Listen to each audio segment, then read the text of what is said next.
Hello everyone, welcome to Insight Academy. तो मैंने आपको बेसिक्स ऑफ इंग्लिश बताया, एकदम बेसिक, प्योर बेसिक। सब्जेक्ट क्या होता है, वर्ब क्या होती है, ऑब्जेक्ट क्या होता है, हेल्पिंग वर्ब क्या होती है। और उसके बाद मैंने आपको सेंटेंस की जानकारी दी, simple sentence, negative sentence, interrogative sentence and WH family. और फिर डब्ल्यूएच फैमिली के बारे में कुछ बताया और सब्जेक्ट्स के बारे में बताया। तो ये था हमारा प्योर बेसिक, जो पढ़ाना बहुत ज़्यादा ज़रूरी था। अब हम आ जाते हैं अपने चैप्टर्स की दुनिया में। तो अब से हम शुरू करने जा रहे हैं अपना सबसे पहला chapter, and that is should. तो अब एक चीज़ ध्यान से सुन लो। देखो भाई, अब मैं पढ़ाने जा रहा हूँ इंग्लिश। मेरे से पहले भी बहुत लोगों ने पढ़ा रखी है इंग्लिश, ठीक है। यूट्यूब पे आप सर्च करो, बहुत लोग ऑलरेडी पढ़ा चुके हैं, मेरे से अच्छा कंटेंट दे रहे हैं, अच्छा तरीका है उनका।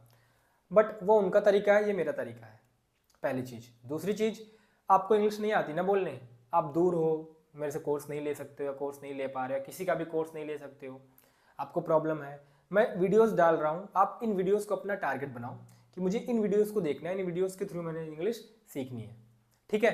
ये सभी के लिए है, हाँ बिल्कुल, आप सभी सीख सकते हो। देखो, मैं पैसिव वॉइस की वीडियोस डाल रहा हूँ। पैसिव वॉइस की वीडियोस में क्या है कि वही सीख सकता है पैसिव वॉइस जिसको एक्टिव वॉइस अच्छे से आता हो, है ना, मोस्ट ऑफ द टाइम्स।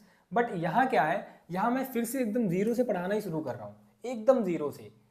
एक छोटा बच्चा भी अगर मेरी वीडियोस को प्रॉपरली देख रहा होगा तो वो भी इंग्लिश बोल लेगा आराम से, वो भी बिना किसी प्रॉब्लम के। तो चलिए इसी होप के साथ शुरू करते हैं। और आज का हमारा सबसे पहला चैप्टर है शुड। देखो, शुड है क्या? शुड एक मॉडल वर्ब है, सबसे पहली बात। अच्छा, मॉडल वर्ब क्या है? फिलहाल के लिए आप उसको हेल्पिंग वर्ब समझ लो। एक शुड एक चैप्टर का नाम है। अब शुड का यूज़ हम सलाह देने के लिए करते हैं और एडवाइस देने के लिए करते हैं, लेकिन मैं बच्चों को ना तो बताता हूँ कि सलाह देने के लिए शुड का यूज़ करते हैं, ना ही एडवाइस देने के लिए। क्योंकि फॉर स्टार्ट, सबसे बिगनिंग फेज में मैं बस इतना ही बताता हूँ कि शुड का यूज़ हम तब करते हैं जब सेंटेंस में चाहिए का सेंस बनता है, कि तुम्हें किसी काम को करना चाहिए। जैसे मैं कहूँ कि मुझे क्रिकेट खेलना चाहिए, तुम्हें रोज़ वीडियोज़ देखनी चाहिए, हमें उन लोगों की मदद करनी चाहिए, तुम लोगों को भी महाकुंभ में जाना चाहिए, क्या मुझे डेली बात करना चाहिए, क्या मुझे डेली नहाना चाहिए। तो ऐसे सेंटेंसेस में हम शुड का यूज़ करते हैं। तो शुड के चैप्टर की पहचान क्या बनेगी? पहचान बनेगी वर्ब प्लस चाहिए। वर्ब के बाद चाहिए आना चाहिए, इस बात का ध्यान रखना, विदाउट वर्ब नहीं। वर्ब क्या होती है आपको पहले पढ़ा रखा है ना। तो वर्ब प्लस चाहिए। मैंने कहा आना चाहिए, क्या आना, क्या मैंने कहा आना चाहिए, जाना चाहिए, सोना चाहिए, रोना चाहिए। तो सेंटेंसेस जिनके लास्ट में चाहिए वर्ड आ रहा है, वहां पे आप शुड का यूज करेंगे। भाई मैं सच बता रहा हूं, थोड़ा सा भरोसा करो।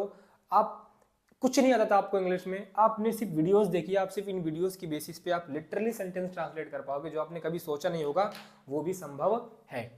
तो अब मैं कह रहा हूं, अब मैं देखता हूं रूल क्या है। रूल मतलब नियम। चार तरीके के सेंटेंस हैं, सिंपल, नेगेटिव, इंटेरोगेटिव और डब्ल्यूएच। यही तो है, चार तरीके के सेंटेंस होते हैं हमारे, सिंपल, नेगेटिव, इंटेरोगेटिव और डब्ल्यूएच। तो सबसे पहले देखो सिंपल। सिंपल का रूल है subject plus should plus first form of verb plus object. Negative का रूल है subject plus should plus not plus first form of verb plus object. Interrogative का रूल है should plus subject plus first form of verb plus object plus question mark. और WH family का rule है WH family plus should plus subject plus first form of verb plus object plus question mark. अब ध्यान से समझना आप एक चीज, देखो मैंने आपको चार तरीके के सेंटेंस बताए थे, सिंपल, नेगेटिव, इंटेरोगेटिव और डब्ल्यूएच फैमिली। इन चारों तरीके के सेंटेंस के मैंने रूल लिखे हैं। Subject plus should plus first form of verb plus object, subject plus should plus not plus first form of verb plus object, should plus subject plus first form of verb plus object, WH family plus should plus subject plus first form of verb plus object. देखा आपको मैंने जो basics पढ़ाया था उसका कितना काम है यहाँ पे। तो चलिए अब एग्जाम्पल्स पे आते हैं। राम को नहीं जाना चाहिए, सॉरी, राम को जाना चाहिए, पहले ये हम लेते हैं, राम को जाना चाहिए। सबसे पहले आप ये डिसाइड करोगे कि सेंटेंस किस चैप्टर का है। हाँ हाँ बिल्कुल, किस चैप्टर का है। जाना चाहिए आ रहा है, वर्ब प्लस चाहिए, यानी शुड का चैप्टर है ये, ठीक है, ये हमारा शुड का चैप्टर है। अब आप सोचोगे कि सेंटेंस कौन सा है, सिंपल है या नेगेटिव है, इंटेरोगेटिव है या WH है। अगर आप ध्यान से देखो तो ये सिंपल सेंटेंस है, राम को जाना चाहिए क्या है, सिंपल है।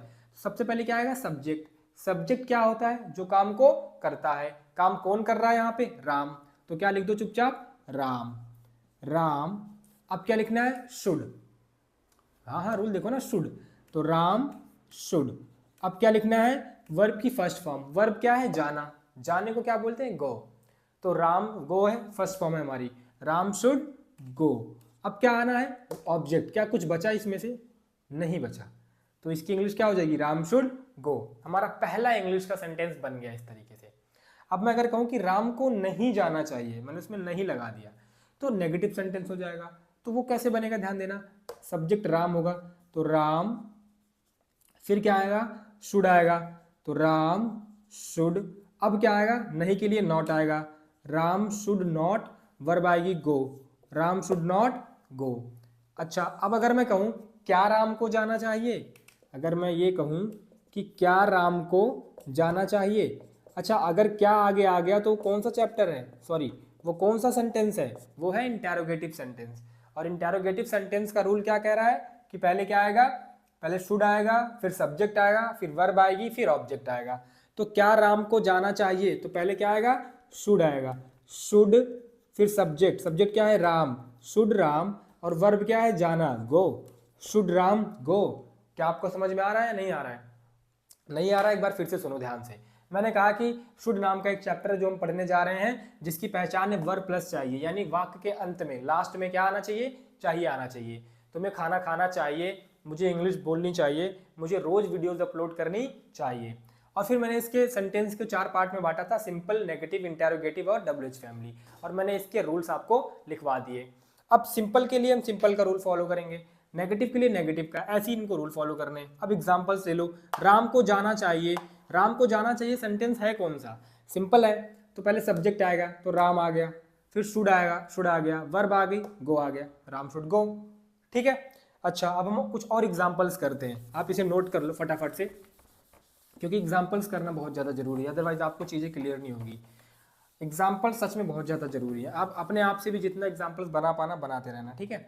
अब मैंने कहा कि राम को कहाँ जाना चाहिए, राम को कहाँ जाना चाहिए। अब इस सेंटेंस में क्या आ गया, कहाँ आ गया, तो अगर इस सेंटेंस में कहाँ आ गया तो ये कौन सा हो गया, ये हो गया WH फैमिली। WH फैमिली में रूल क्या है, WH plus should plus subject plus first form of verb plus object. तो WH वर्ड कौन सा है, कहाँ, कहाँ को क्या बोलते हैं, where, where should, where should Ram go. कोई दिक्कत किसी को नहीं होनी चाहिए, यानी राम को कहाँ जाना चाहिए, वेयर शुड राम गो। अच्छा, क्या मुझे आम नहीं खाना चाहिए, क्या मुझे आम नहीं खाना चाहिए। अच्छा, ये कौन सा सेंटेंस है, ये है इंटेरोगेटिव सेंटेंस, तो पहले क्या आएगा, शुड, इंटेरोगेटिव का रूल क्या है, should plus subject plus first form of verb plus object, यानी शुड पहले आएगा, तो शुड आई, मुझे, अच्छा कहोगे कि सर मैंने पढ़ा है कि मुझे की हिंदी इंग्लिश होती है मी। देखो यहाँ पर मुझे हिंदी में मत जाओ, यहाँ पे देखो यही हमारा वो लॉजिक फेल हो जाता है कि हिंदी से इंग्लिश नहीं सीखी जा सकती है, लेकिन 90% केसेस में हमें इस चीज़ को फॉलो करना पड़ेगा कि हिंदी से ही इंग्लिश सीखी जा सकती है। यहाँ मुझे एज ए सब्जेक्ट आ रहा है, तो सब्जेक्ट जो है वो हमेशा आई ही होगा, मी क्या है, ऑब्जेक्टिव केस है, सब्जेक्टिव केस नहीं है, ठीक है। तो शुड आई नॉट, क्या मुझे आम नहीं खाना चाहिए। देखो एक चीज़ का और ध्यान दो, यहाँ इसमें नहीं भी आ गया और क्या भी आ गया, यानी ये इंटेरोगेटिव प्लस नेगेटिव हो गया। अब ध्यान से समझना, नेगेटिव का रूल क्या था, नेगेटिव का रूल था हमारा subject plus should plus not plus first form of verb plus object. अच्छा, अगर हमें इसी को नेगेटिव बनाना है, अगर इसी को हमें इंटेरोगेटिव बनाना है, तो क्या करना पड़ेगा, शुड को आगे लाना पड़ेगा, यानी रूल क्या बनेगा, should plus subject plus not plus first form of verb plus object, यानी सब्जेक्ट के बाद नॉट लग जाएगा। लो भाई सिंपल। अब चाहे तो इसे आप याद कर लो कि नेगेटिव प्लस इंटेरोगेटिव में सब्जेक्ट के बाद नॉट लगता है, और चाहे तो आप ऐसे करके देख लो, तो क्या बनेगा, should I not eat a mango, should I not eat a mango, क्या मुझे एक आम नहीं खाना चाहिए। एक और एग्जाम्पल लेते हैं, अब मैं कुछ एग्जाम्पल्स ऐसे ही आपको बता देता हूँ। तुम्हें खाना खाना चाहिए, ये क्या है, सिंपल सेंटेंस है। यू शुड ईट फूड, तुम्हें खाना नहीं खाना चाहिए। You should not eat food, क्या मुझे खाना खाना चाहिए। शुड आई ईट फूड, तुम्हें रोज क्रिकेट खेलना चाहिए। You should play cricket daily. Sentence simple. Structures देखो, कौन सा चैप्टर है वो डिफाइन, वो आप फाइंड करो, सेंटेंस कौन सा वो फाइंड करो, उसके हिसाब से अपना कर दो। तुम्हें रोज क्रिकेट खेलना चाहिए, you should play cricket daily. मुझे खाना नहीं बनाना चाहिए, I should not cook food, क्या मुझे खाना बनाना चाहिए। शुड आई कुक फूड, तुम्हें क्या करना चाहिए। अब देखो क्या बीच में आ रहा है, तो ये WH फैमिली है, तो क्या बनेगा, व्हाट शुड यू डू। तो आई होप कि आपको लेक्चर पसंद आया हो, ये चीज़ क्लियर हुई हो। तो इसी के साथ मैं यहाँ पे आपसे अलविदा लेना चाहूँगा और मिलूंगा आपसे एक अगली वीडियो में एक नए कॉन्सेप्ट के साथ। So please keep watching the video and subscribe to Insight Academy English. थोड़ा सपोर्ट दिखाइए हमें भी, और बहुत ही अच्छा, बहुत ही प्रीमियम कंटेंट ले रहा हूँ मैं आपके सामने, और काफ़ी सिंपल मेथड है सीखने का चीज़ों को। And if it really helps you, so please subscribe to the channel and mention us in the comment box. So thanks for watching the video. Bye.